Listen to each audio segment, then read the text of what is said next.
Well, hello, my journey walkers. Welcome to Walk It Out Wednesdays with Coach T.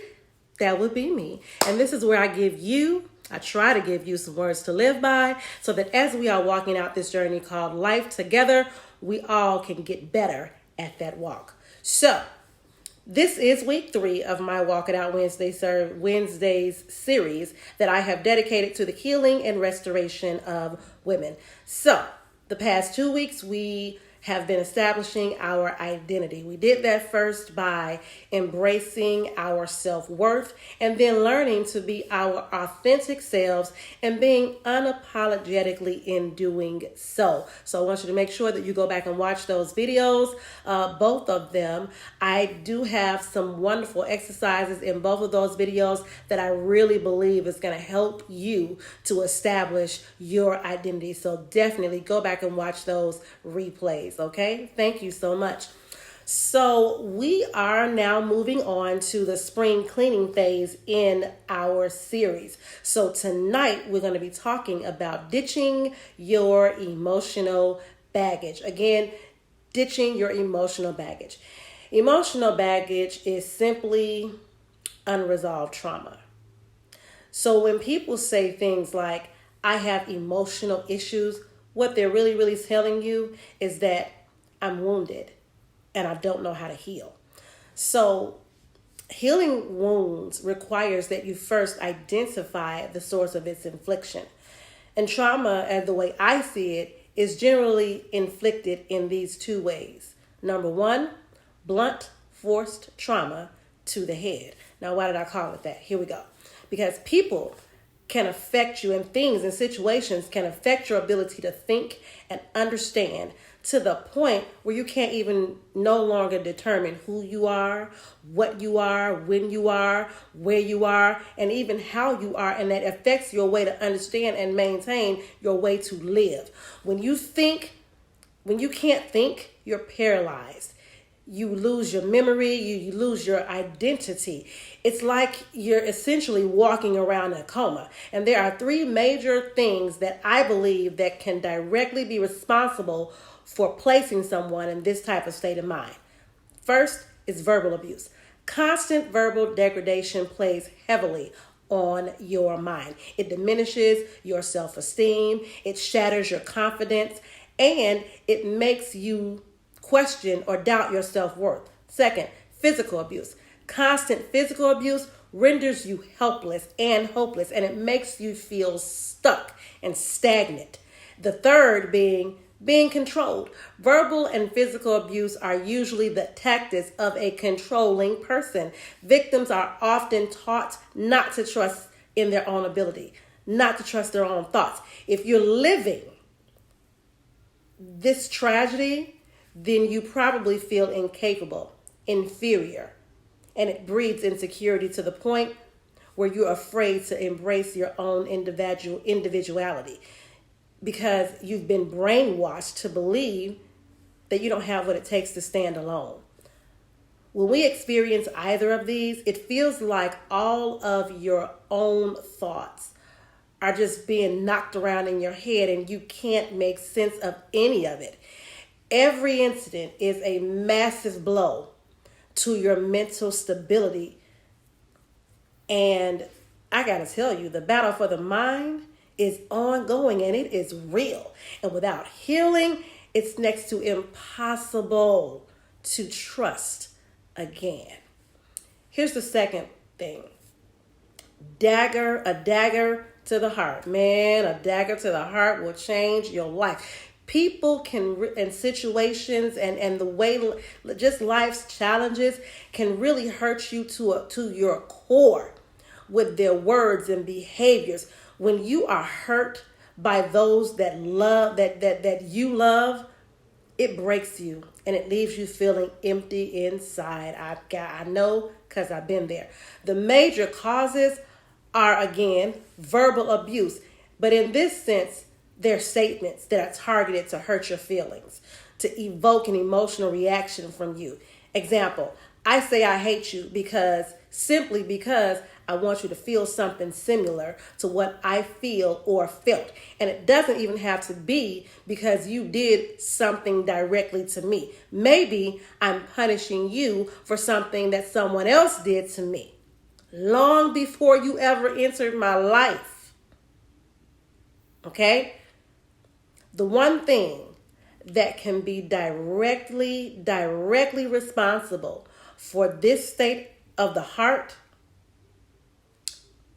is deceit and betrayal.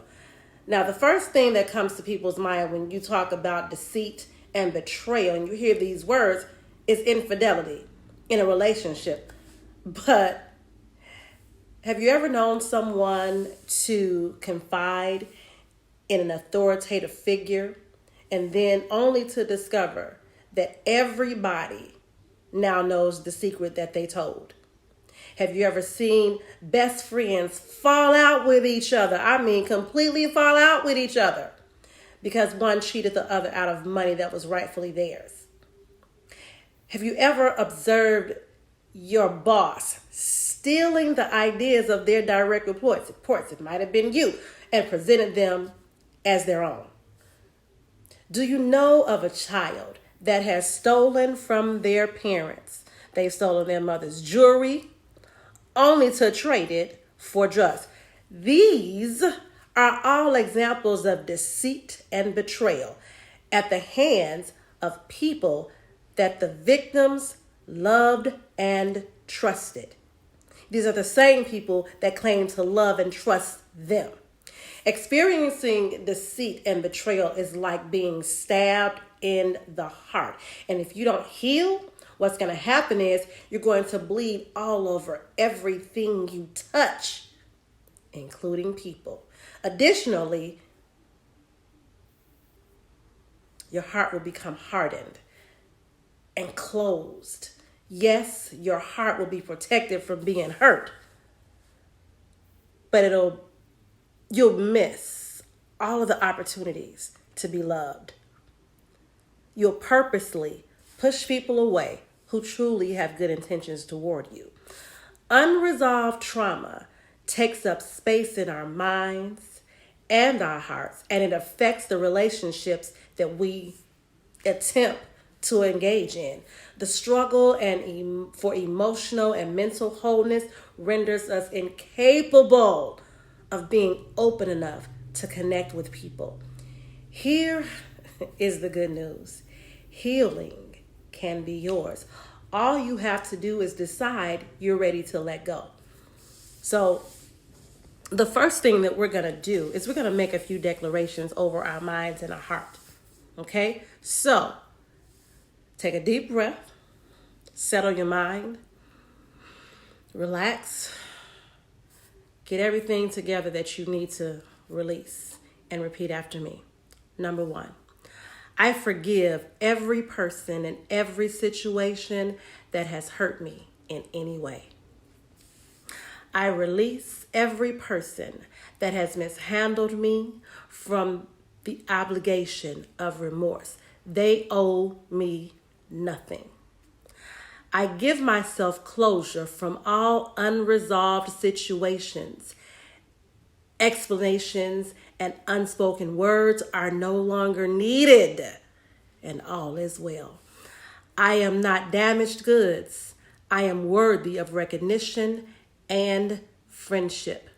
If you sincerely believe the words that you just spoke, I want to come into agreement with your confession. And I declare and I decree that everything and everyone that has held you captive has got to let you go. I command every person and every situation to bow down to our faith in God, in Jesus' name. Now, in the spirit, you are now free from baggage. All of the baggage you've been carrying, you are now free from it. And it's important that you don't go back into those old thoughts or those old behaviors that you've just denounced in this declaration that you made. Okay, so that's the spiritual part, right? But now you got to walk this thing out in the natural. You got to walk out all of these declarations that you just made in your natural life. So, as a life coach, I'm going to encourage you to talk out your emotions and your feelings and your thoughts with a licensed professional. Now, as I'm asking you to do that, I'm going to command that you ignore the people that tell you that if you see a psychiatrist, psychologist, therapist, counselor, or anything of the sort, that you are crazy. Because what is crazy, for real, is keeping all your feelings, emotions, and thoughts and all that stuff bottled up inside of you, cluttering your mind and your heart and ultimately your soul to the point that you become a walking, ticking time bomb or disaster flood waiting to happen. Okay? Ignore those people. They're the ones that are crazy. You are not crazy because you recognize you need help. You're crazy if you let people trick you into believing that you shouldn't ever need help, because everyone needs help sometime. Okay? So if you are ever feeling pressure or weight and it's at a point where it's uncontrollable for you, then you need to seek help. Reach out for help. Additionally, this is also a great time for you to start cleaning out your closet of friends, your circle of friends. It's time for you to put some distance between you and people who may have been the source of your pain and people that don't align with your goals for your life. You are about to step into a new season, my dears, okay? Ladies, you're about to step into a new season and you're going to be making changes, okay? Unfortunately, everyone isn't going to like the changes that you make. They're not going to like the new freedom that you're going to be walking in, okay? So prepare yourself to be okay with possibly losing them in some way, shape, form, or fashion. Okay? And whatever that falling away is, that's pruning. Let it happen. Okay? That's God pruning. Let it happen. Congratulations to you, because you are ditching your baggage, ladies. Join me next week for the next level of the level setting, which is the next phase in the series of my Walk It Out series, restoration and healing of women. I am the Coach T, and remember to just be you. See you next week. Bye-bye.